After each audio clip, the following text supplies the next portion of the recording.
successful because you got this giant goal and no steps to go with it. You just in your mind like, this is my year. How many steps? I don't know. What is it gonna take for you to do it? I don't know. I just know this is my year.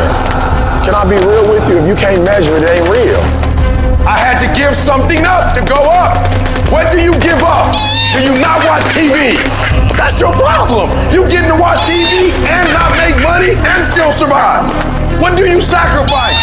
The reason why you broke is because you getting a reward and you ain't working.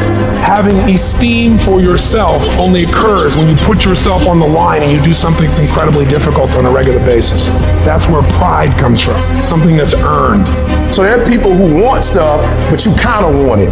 I get sick and tired of people telling me how bad they want it, yet their actions don't back up that statement. I'm wanting something so bad that I go to bed with, I wake up to it, I make whatever sacrifice, I grind, I can't live without it. If you gonna get anything, you will have to pay the price. There is a price tag to greatness. You will have to work for every single thing you get.